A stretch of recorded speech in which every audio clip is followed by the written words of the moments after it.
40.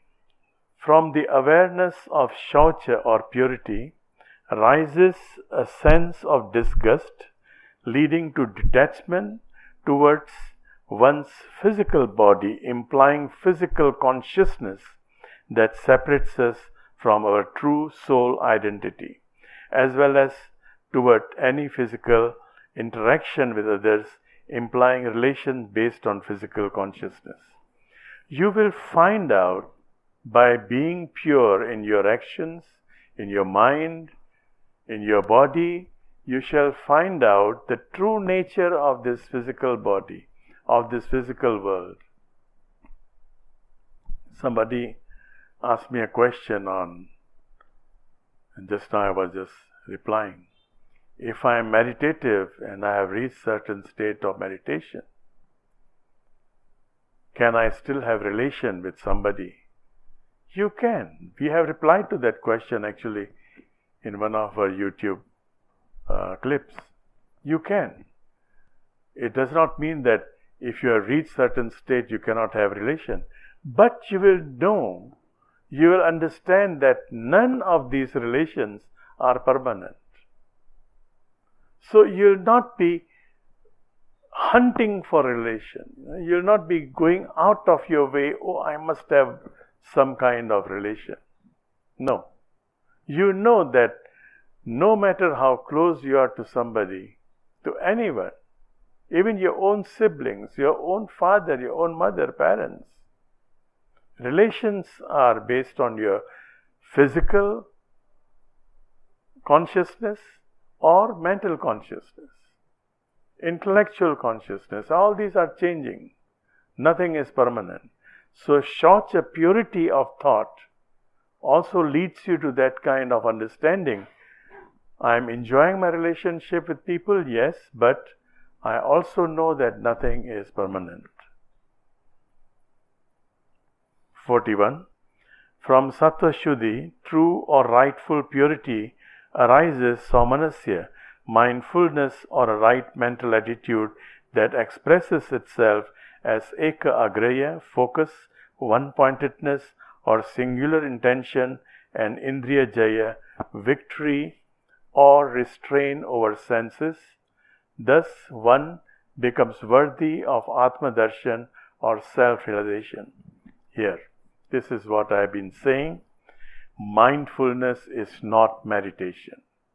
Here the word mindfulness is being used, and the word in Sanskrit is Somanasya, that is mindfulness.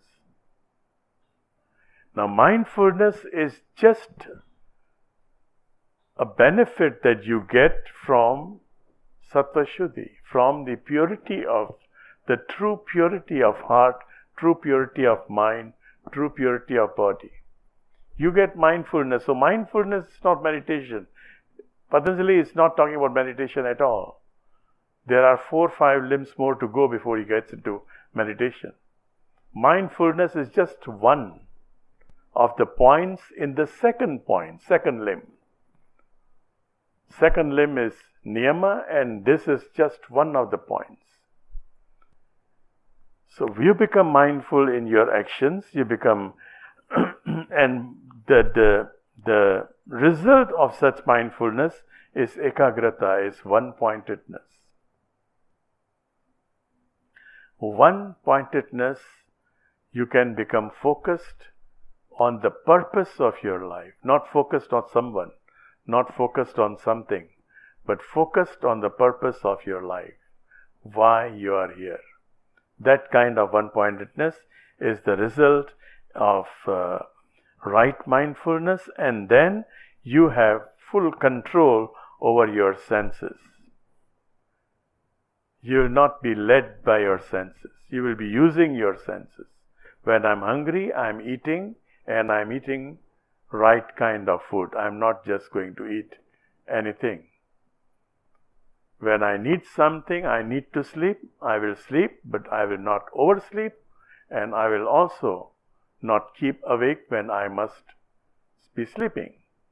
So, full victory over senses does not mean you are suppressing your senses, no, but you are using them properly.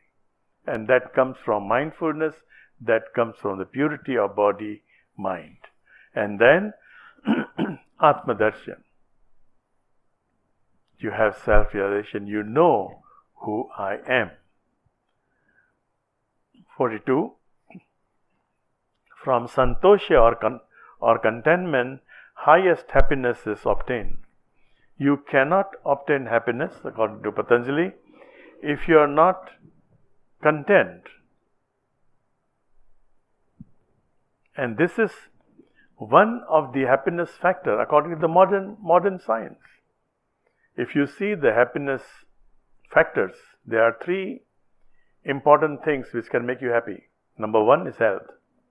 Number two is relationship. Third one is inner satisfaction. So even the happiness factor, the modern happiness factor, all over the world, this is universal, except Indonesia. I will not tell you, because that will be. But in Indonesia, we have a different happiness factor, because people are not really honest when they are being interviewed, But everywhere else, you see the number one happiness factor is health, number two is relationship, and number three is inner satisfaction. So he's talking about inner satisfaction. If you are not satisfied, you don't have santosha, you don't have happiness. 43. From tapaha, austerity, or voluntarily self-imposed discipline, arises perfection or excellence in all physical and sensory undertakings, thereby destroying all impurities. All the impurities, all the bad things happening to your body, to your mind, is because you are being led by your senses. Just one more chocolate. Tomorrow I'll stop. Just one more of this thing. Tomorrow I'll stop. Just one more cup of coffee. Just one more peg of scotch. Just one more glass of wine. And we know that the body cannot take it. When you're young, you can take a lot of things. You just take it, your liver is in the prime condition, your kidney is in the prime condition, your teeth are in the prime condition, you can digest anything and everything. But as you grow old, all these things are wearing parts. So they become weak. And then if you do not have sense control, if you cannot restrain, you cannot withdraw yourself from the triggers outside, you'll be eating junks all the time. You'll be doing things that your body cannot take anymore, and you'll end up in a problem. 44. From swadhyaya, self-study or the study of self, one attends to samprayoga, that is, union with the Ishta Devata, the divine principle one identifies oneself with. Self-study. Yourself, Patanjali is saying something that is very unique. Yourself is based on the highest ideal you have in your life. What is your ideal? Forget God. If you believe in God, fine, God. God with which qualities? God has many qualities. God can also become jealous. Right now, most of us are believing in a jealous God. You belong to this institution, you belong to this institution. You cannot go to any other institution. So right now, our understanding of God is a very jealous God. Some people even have an understanding of a violent God. The God is telling you to kill everybody else who is not following something. So we are believing in different types of God. So although we say we are believers, we believe in God, your God and my God could be different. We could be calling our God by the same name, A or B or C or D, and yet your A and my A would be different. Your B and my B would be different. Your C and my C would be different. Maybe my C is a very, very jealous God, and your sea is very loving, soft. My sea could be very violent. So Patanjali says, you'll be realizing that God, that is your Ishta, that is your favorite. And here is a big responsibility.